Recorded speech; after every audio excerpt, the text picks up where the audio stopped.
It was time, really. The reason all of us in the Beatles shied away from Beatles material directly after the breakup. When people think of Paul McCartney, they think of the charming Beatle with the melodic bass lines and boyish smile.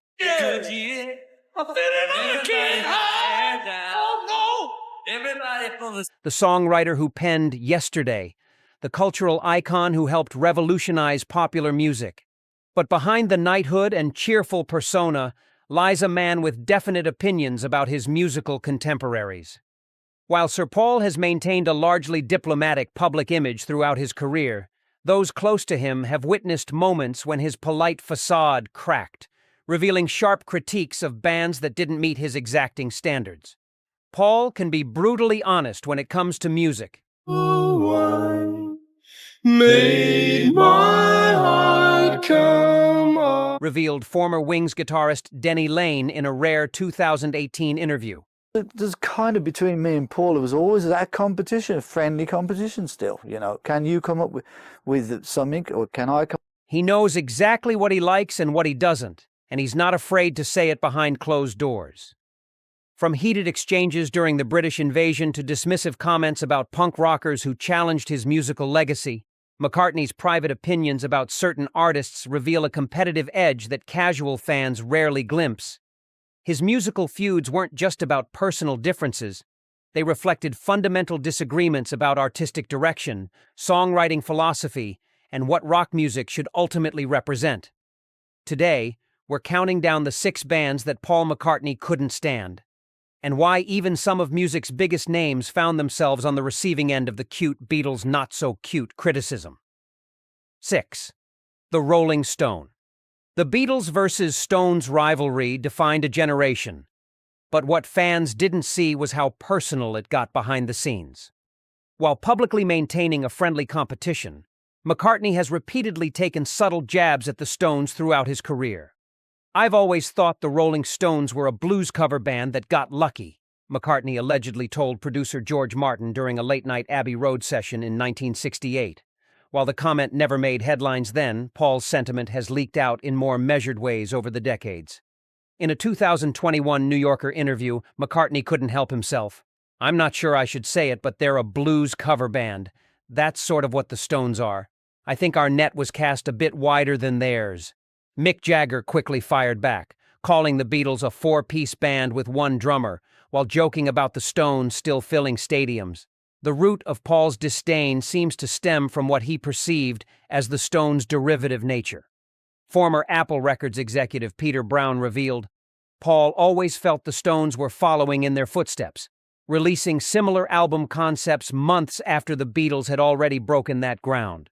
Even more telling was McCartney's reaction when John Lennon briefly considered producing a Stones album in 1969.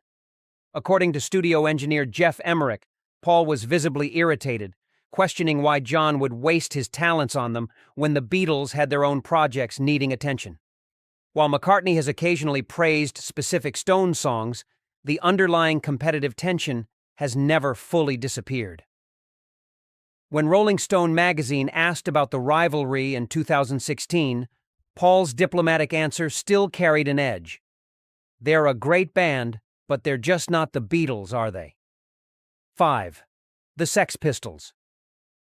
If there's one musical movement that got under Paul McCartney's skin, it was punk rock, and no band embodied that rebellion more than the Sex Pistols. When the anarchic foursome emerged in 1976 with their raw, aggressive sound and anti-establishment message, McCartney was reportedly incensed by their deliberate rejection of everything he helped build. Paul considered their music to be an assault on his ears, revealed Linda McCartney's brother John Eastman in a rare 2003 interview. He couldn't understand why anyone would celebrate not being able to play their instruments properly. The feeling was mutual. When the Sex Pistols' God Save the Queen climbed the charts during the same week McCartney's Mull of Kintyre was riding high, Johnny Rotten, John Lydon, publicly dismissed Paul as a dinosaur, representing everything punk stood against.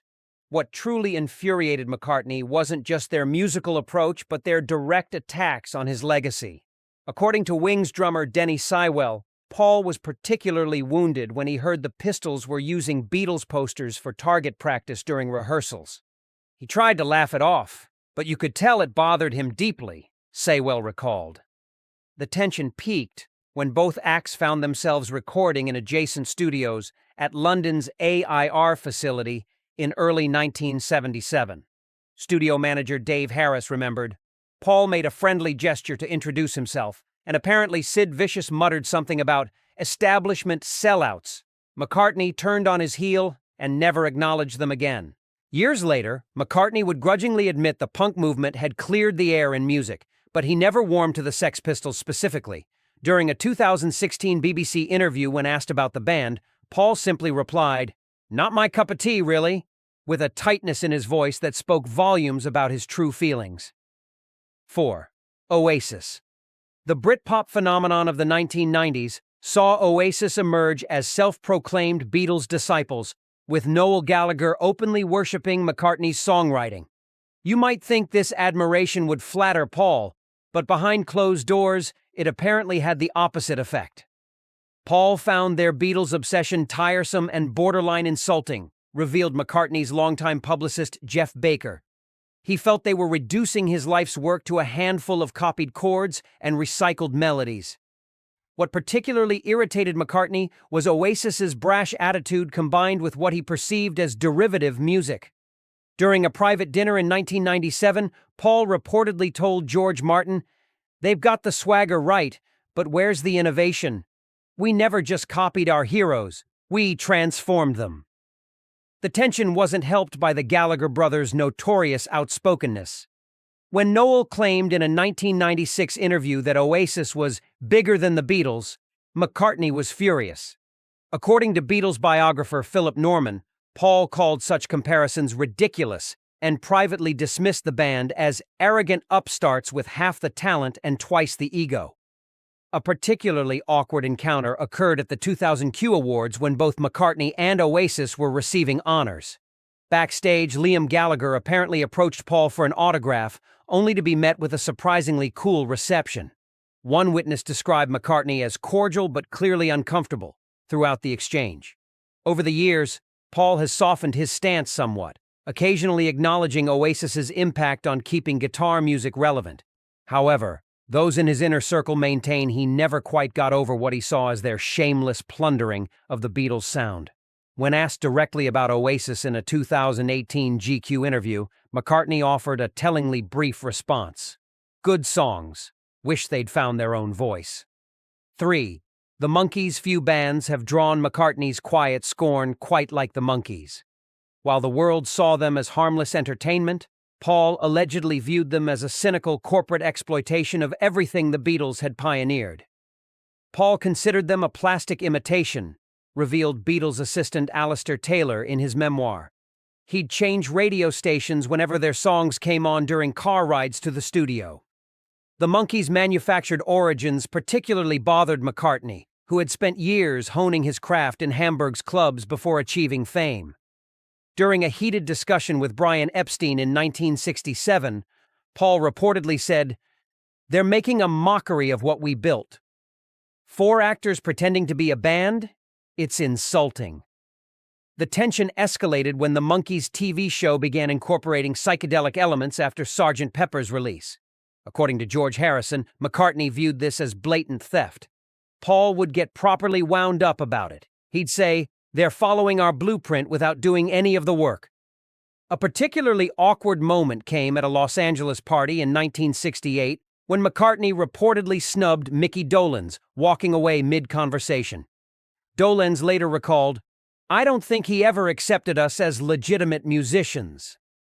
Despite the Monkees eventually fighting for creative control and becoming a real band, McCartney's opinion never fully changed. When asked about them in a 2011 interview, his diplomatic response still carried an unmistakable edge. "They had some catchy tunes, but they were certainly no Beatles, were they?" Chapter 2. The Bee Gees. The disco explosion of the late 1970s saw the Bee Gees achieve unprecedented success just as McCartney's post-Wings career hit a lull. This timing created what insiders describe as a simmering resentment from Paul toward the Gibb brothers. Paul felt blindsided by disco, recalled producer Chris Thomas. Here were these three brothers suddenly selling more records than the Beatles ever did with Saturday Night Fever, and he took it personally. McCartney's frustration allegedly stemmed from what he saw as the Bee Gees' transformation from Beatles sound-alikes to disco superstars. According to Wings guitarist Lawrence Juber, Paul would listen to their falsetto harmonies and mutter about how they'd abandoned their original sound for commercial gain. The rivalry intensified when both acts were recording at the same Miami studio in 1979. Studio manager Tony Bongiovi remembered, Paul would schedule his sessions to avoid running into them. When someone mentioned the Bee Gees had broken another chart record, he visibly tensed up. What particularly irked McCartney was the critical acclaim they received. When the Bee Gees were hailed as songwriting geniuses following their disco reinvention, Paul reportedly told his band members, "They're using the same three chords as everyone else. They've just sped them up and added a drum machine." While Paul has never publicly attacked the Bee Gees, his conspicuous omission of them when discussing influential artists speaks volumes. Even during a 2001 tribute following Morris Gibb's death, McCartney's statement was notably brief and impersonal compared to other artists' heartfelt condolences, suggesting the competitive wounds never fully healed. 1. The Beach Boys. The most intense musical rivalry of Paul McCartney's career wasn't with punk rockers or stadium rock competitors. It was with America's sunshine pop pioneers, the Beach Boys. What began as mutual admiration between McCartney and Brian Wilson evolved into a bitter creative feud that music insiders still discuss decades later. Paul and Brian were like two chess grandmasters, noted legendary producer Phil Spector. Each move one made, the other had to top. It started friendly, but turned into an obsession for both of them. The rivalry ignited after McCartney heard Pet Sounds in 1966. According to Beatles producer George Martin, Paul was both inspired and threatened. He played it constantly, analyzing every note. Then he'd say, "We need to go further than this," which directly led to Sgt. Pepper. What truly soured the relationship was the abandoned Smile album. When Wilson shelved his masterpiece amid mental health struggles, McCartney was allegedly dismissive. Beatles roadie Mal Evans recalled Paul saying, "If you can't finish what you start, you shouldn't be in this business. We push through no matter what." The tension peaked during a disastrous 1967 dinner party at Brian Wilson's home. McCartney reportedly criticized several Beach Boys songs as simplistic and suggested their harmonies were predictable. According to Beach Boys drummer Dennis Wilson, Paul left thinking he'd given helpful feedback. Brian didn't speak for days afterward. Over decades, the rivalry morphed into something colder. When asked about the Beach Boys' influence in a 1993 interview, McCartney conspicuously minimized their impact. "They did lovely harmonies, but I think people overstate how much they influenced us. We were already well on our way." Even in recent years, when discussing God Only Knows and a song he's called Perfect, McCartney can't resist adding qualifiers like "for American pop music" or "of that period," revealing a competitive edge that time hasn't dulled. As Beach Boys historian David Leaf put it, Paul respects Brian's work, but he'll never fully acknowledge how much it pushed him. That would mean admitting someone else drove the Beatles' evolution. That's our countdown of the 6 bands that got under Paul McCartney's skin. From creative rivalries to personality clashes, even music legends have their musical nemeses. What do you think about these feuds? Did any surprise you? Drop your thoughts in the comments below. If you enjoyed this musical deep dive, smash that like button and subscribe for more untold stories from rock history. Hit the notification bell so you never miss our weekly uploads.